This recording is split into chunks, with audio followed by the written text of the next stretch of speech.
Dude, I love Supercoach Draft. Fucking love it. Welcome back. We're here to chat waivers matchups. So, as usual, just go through the team lists and call out any waiver wires and talk about any matchups and just like bits and pieces throughout the game. So, it's like the perfect prep piece in addition to all the stuff I put out on social media as well. So, last week you got an Origin special from Griff and I. You got waiver wire matchup. If you're on Instagram at sc.draft.oracle, you get all the short form stuff. All the matchups get spat out closer to round kickoff, and you get the waiver wire advice before tonight as well in card form with the projections. So I try to do a mix of who I think's good as well as who has a good matchup that week. What we're looking at right here though is a little change that I made to the Draft Oracle League dashboard. So the first one, it's pretty cool. You can just kind of navigate between leagues really quickly. There's some articles there as well. But you get your player in Spotlight. They will ideally never be your best player. I just want to surface someone else on your roster that has a gun matchup. So little Blaze Talangi here. The second one is even cooler. I'll blow this up a bit. Looks really good on mobile as well. This is your squad depth web. So you can see my CTWs, I'm stacked. My fullback, I'm stacked. Hooker, I'm good. 2RF, I'm good. Front row, I'm a bit weaker. Halfback and 5/8, really weak. So what's that look like? We'll show you in a sec. The last thing I did was a threat tracker. Above and beyond you on the ladder, what does their run look like? So you can just kind of get a feel. Like apparently I've got like an easier run coming up. Scotty's got some tougher ones, and Adam has, yeah, some tougher ones too. Oh, yeah. Well, tougher than me. So pretty cool that like applies to your league, and then it's just business as usual with all your league data, so you can dominate your league. But I want to show you this fullback CT dub. Why am I so stacked here? If you go to the roster workshop, remember SC Connect too as well, so like automatically connects with Supercoach now, which is sick. Once you set it up, just hit the one button, bring in your team.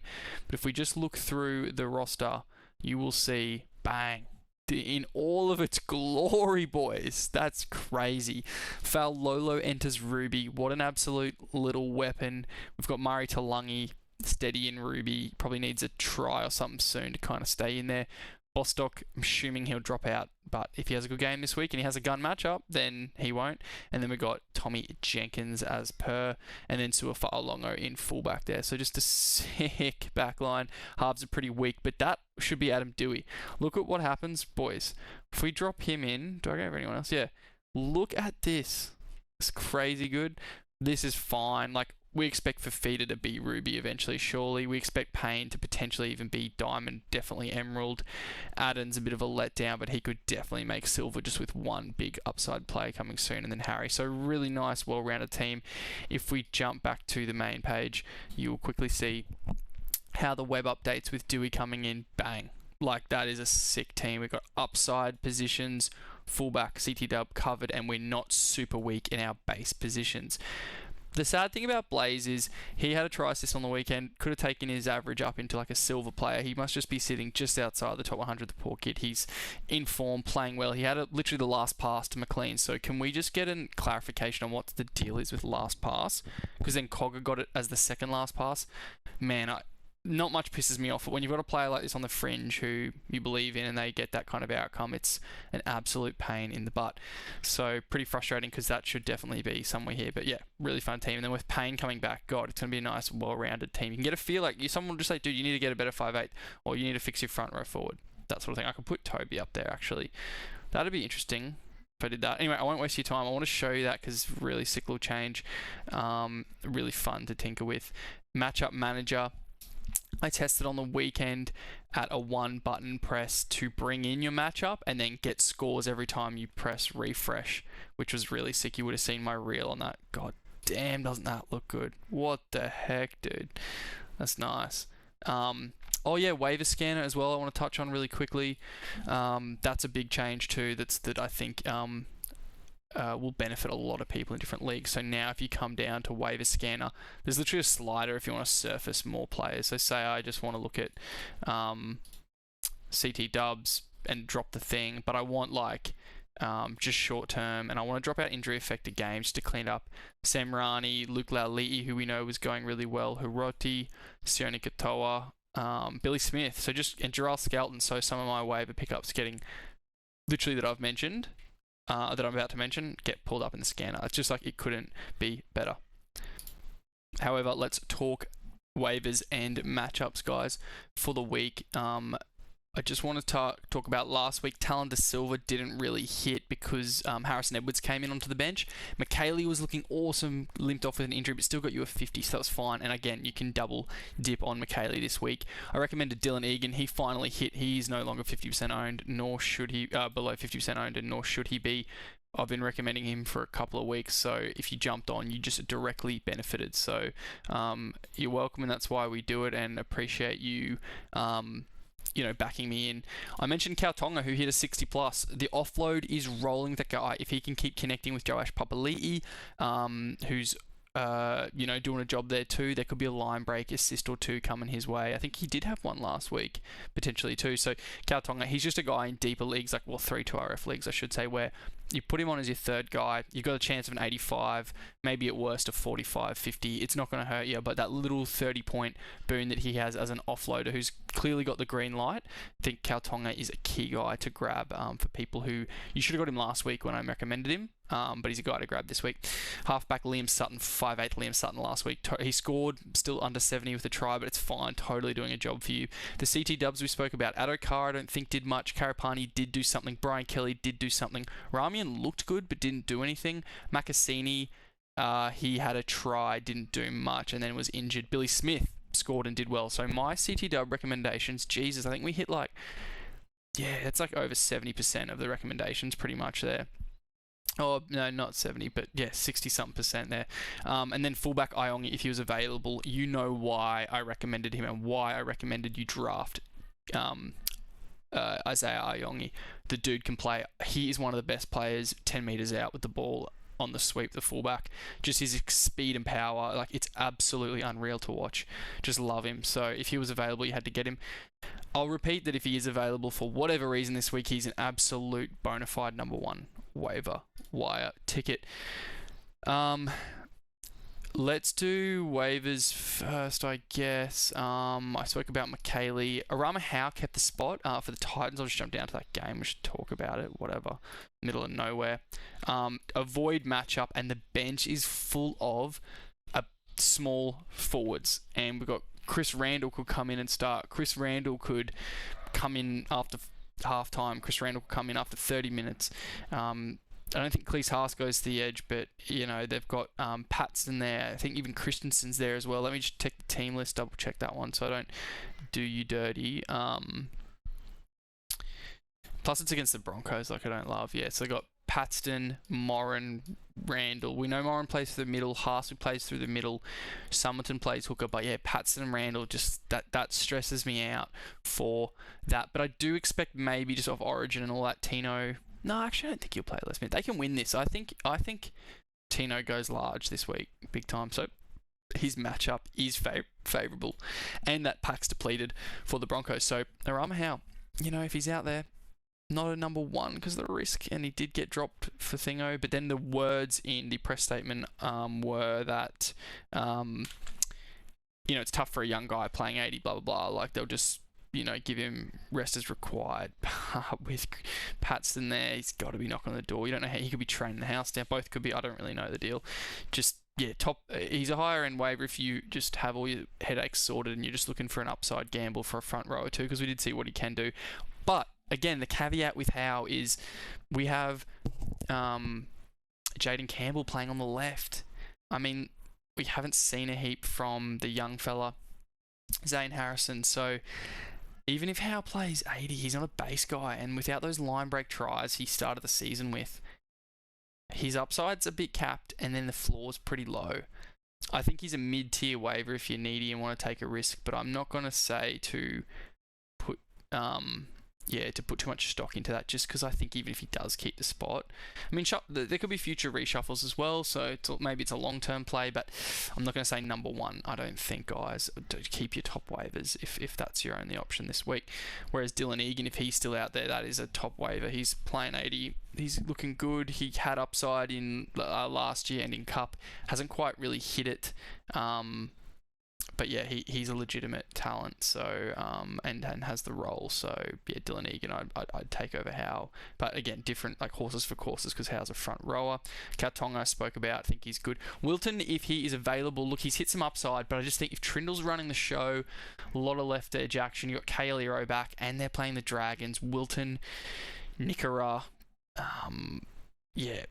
Ramian on matchup, like all those guys against St George you can grab. I spoke about Liam Sutton, you can go him again. I really like Nicarima coming back. Again, the hamstring in-game risk, I would prefer to watch him, and they have the tough matchup against the Cows away, so I wouldn't put a lot of stock in it, but as a luxury stash, mid-waiver, if you want, he has upside and it's great for the Finns, and he plays 15, Nicarima, if he stays healthy, so I do like him.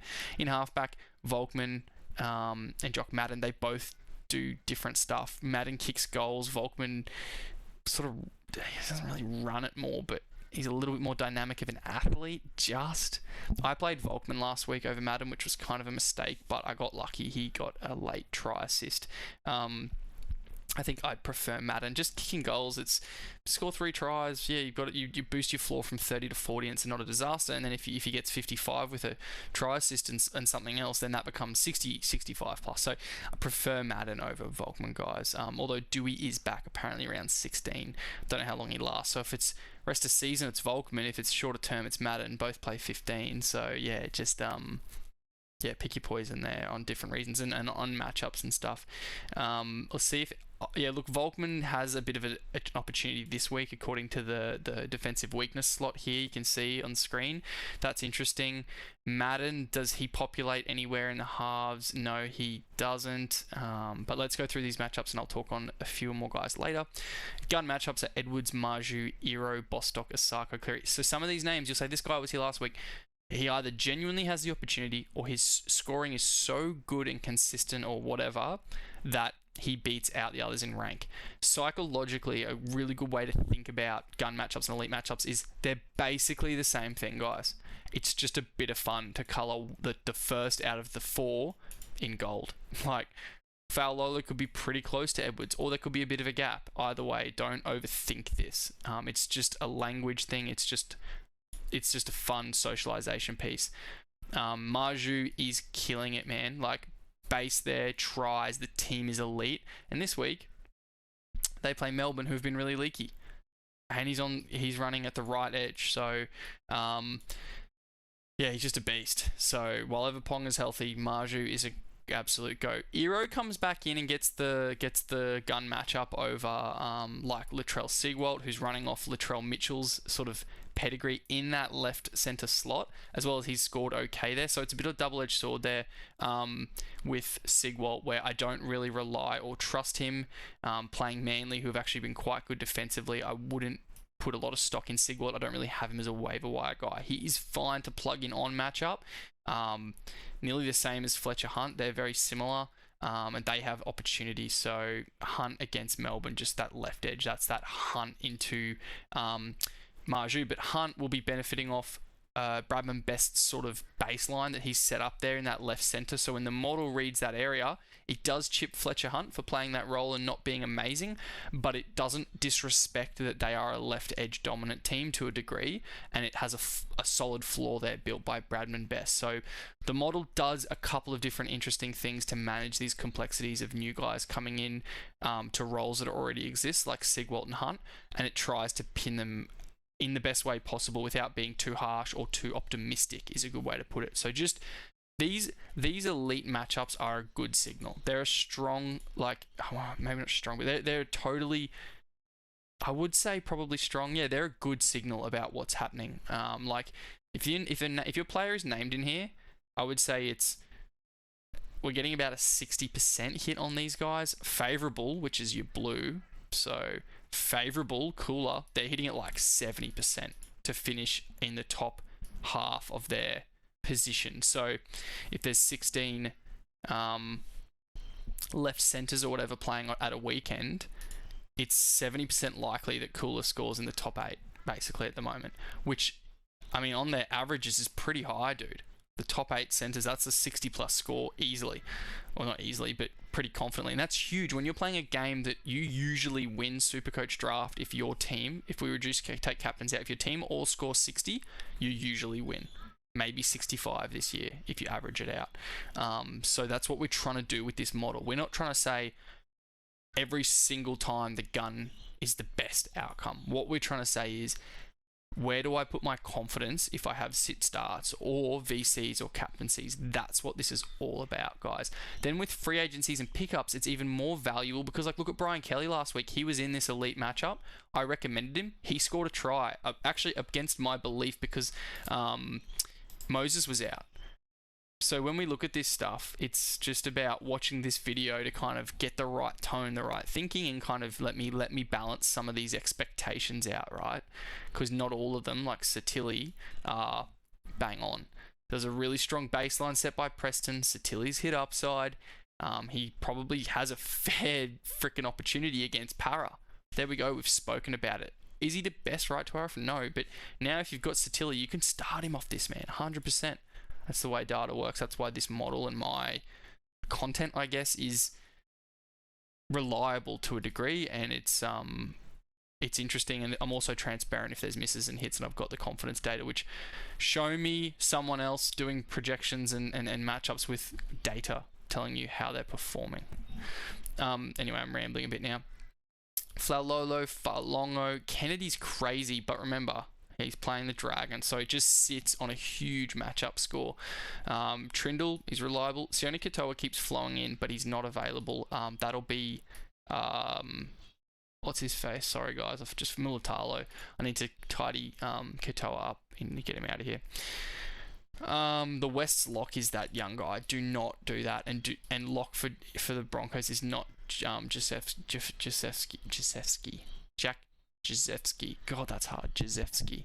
That's Willison. So just a few names. Again, it's so hard managing the chopping and changing the NRL with the engine, because I don't hard code these guys. Like, I generate this as an engine, which is sick because it saves me a bit of time, but I'd still put hours in trying to get it tidy. So just bear with me and just use your common sense. Cool. Just look at this. Look at the socials post. This is the weakness one. That's pretty interesting sometimes. Game 1, the big call out is David Fifita's back. We assume left edge, right? Doesn't have a good matchup. Manly have been pretty staunch. Like, the Johnston and Sigwalt thing is just the Mitchell-Johnston flaw. Like, 65 matchup score against a low conceding. Be really cautious with your bunnies this weekend. The Seagulls are legit. Okay, they're pretty legit. But then on the flip side, dude, all systems go. When you're getting these type of indicators, you wouldn't not play these guys. It's like fair income. Faulolo, I recommended him heaps. I've been hammering on one of my big wins of the year, Faulolo, telling you to get on him when he was still a centre, because he just is talented, and I saw that. And the data saw it. My modelling and projection engine saw it. So he is a play because he's CTW eligible, 100%. Talis Duncan gets the spot, which we should see big fella Kaloma Matangi back into the middle there, which will happen. Avoid for Haumole. Bro, just play Haumole. This is a great one to ignore. Do you know why this is surfacing? Let me talk it through. So Haumole with the Origin, he wasn't there. Sherab, whatever, come in, tank the score. So he's just getting chipped a bit. Whilst the conceding is pretty low, like, they're obviously defending that area pretty well, South. So that is something to acknowledge. But Haumole having that left to our other right to our F score impacted last week. Does sort of chip him. I'd say you're just absolutely firing up Haumole without a doubt. No one wouldn't. I just want to talk about it in case Haumole avoid. I was going to trade him in. It's like, dude, just go for it. It's footy. Like, I'll just tell you. Just ask me. I'll just tell you. Yeah, play him. There's reasons, right? But the engine's doing its thing, right? It's accurate. That's what it should do. It goes, last time they played, they suck. And they're pretty good defensively. I'd avoid, and avoid doesn't mean sit them. Avoid means don't go nuts, right? Don't go nuts. Don't captain Cody Walk on and avoid, or Peter Mamazelles might not be a pickup when Jake Semkin has neutral, but obviously check benches and stuff. Keep going because I don't want to waste too much time. It's already been 20 minutes. Sorry. Look at this. Just green light it. Let's go. This will be a fun game, I reckon. Could see some good footy in this one. I hope the weather's good. Yeah, just this is just all systems go, team.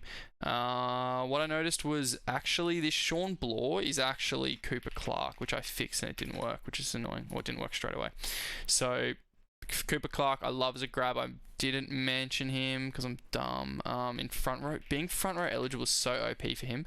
The minutes are just a huge risk. But if you're just playing him front row too, if you don't have any options in a deep league, he's a great one to start because he does have genuine upside. He nearly scored a couple of times on the weekend. Like, he is a player. I cannot believe what he's doing already this year. I thought we'd just see 20-minute prop stints from him, and yeah, they like him, which is as they should. Dylan Lucas, bang bang. Decent defensive to him, but he's just scoring so decently that he gets that uptick. Harry Grant, they've defended hookers decently, but he's a rocket, Harry Grant. So all systems go. Warbrick, I couldn't. Maneri Wateri, I couldn't. Moses Leo, I don't trust him, I couldn't. But yeah, my Newcastle, you can just go for your Newcastle guys. Bit confusing as always with now, like Xavier Savage is on the wing here, and it's Dane Laurie in there at the right centre, which is, he's playable, man, for a bit of upside. I don't know, like the Roosters should be a bit better, but I think Laurie's definitely playable as an outside. He's just got good foot speed, I like it. Mark Nwanganitawase returns. That right wing spot, look, the poor scoring from Ramsey just tanks it. I expect him to be playable, and having a favourable matchup on the right wing, guys, with that limited pedigree of what Ramsey was doing there, it's a big indicator, man. The favourables are a strong indicator. I really like it. Sam Walker let everyone down, but look how much Canberra concede to halves, 76.5. That's not a score, sorry, that's not like directly on average what they concede. So just I shouldn't say that. They're conceding metric, I should say. It's weighted. So anyway, Sam Walker, reliable. You can go him again. Angus Crichton, dude, that's a massive opportunity, dude. Running out that edge, that's crazy. Conceding 72, you can do it. Siwa Wong did not capitalize on the gun matchup last week, which is really frustrating. But he's totally a start every week. Love him. Next game, Bostock Osako, same deal. They just haven't been bad enough. They're just going to keep getting that gun matchup until something happens. And here, we've got their incredible quality of 75s and a conceding opportunity, right? So, it's game on. With Nikorima coming back, it's really big for Herbie and Selwyn if he stays healthy. And I'm playing them.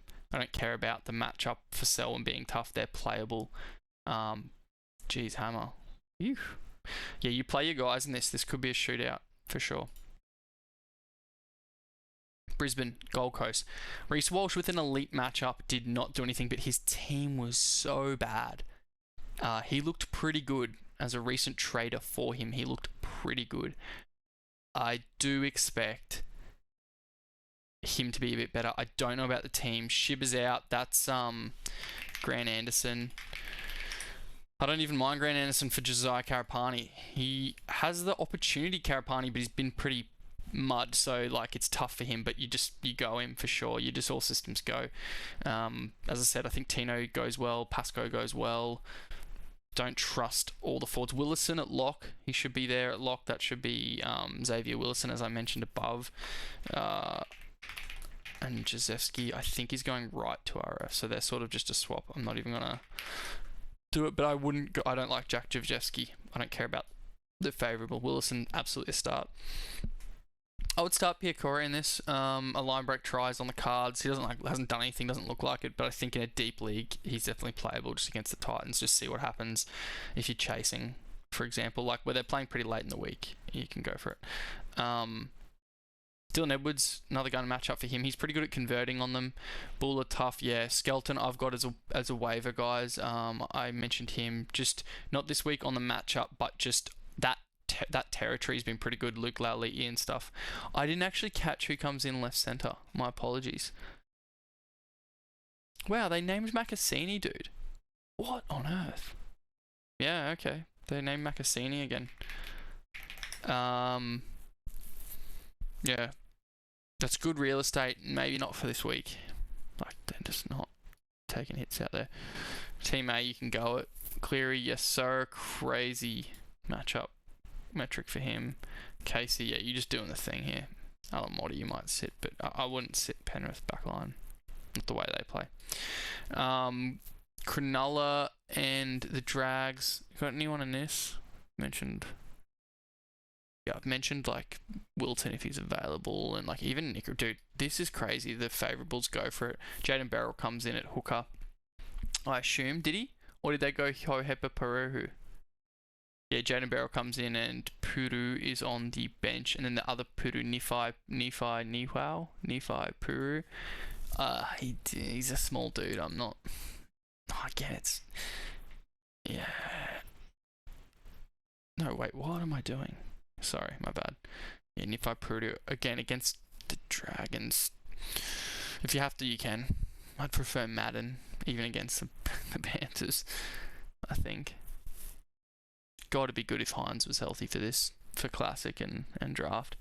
But yeah, Tricky Trindle, you can go him 100%. Don't buy into the Atkinson try you got on the weekend. Toby, Cookie, Stewie, all of this pack, you start, dude. They're sick. They get the minutes, they're sick. Or not Lockout Pacifici Tonga, you can avoid him. The minutes aren't there. He looks a good player, but the minutes aren't there. Kale Ero, just on the matchup. Yeah. Val Holmes, honestly, you can play him. You can play him as your fourth sit hitter. Eventually he'll get back, but yeah. Last game, it's a yucky one.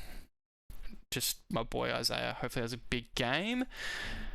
I thought they said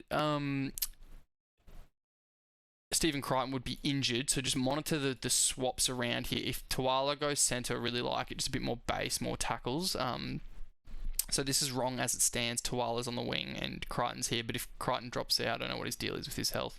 So just keep an eye on this, and I like Tuala if Crichton drops out.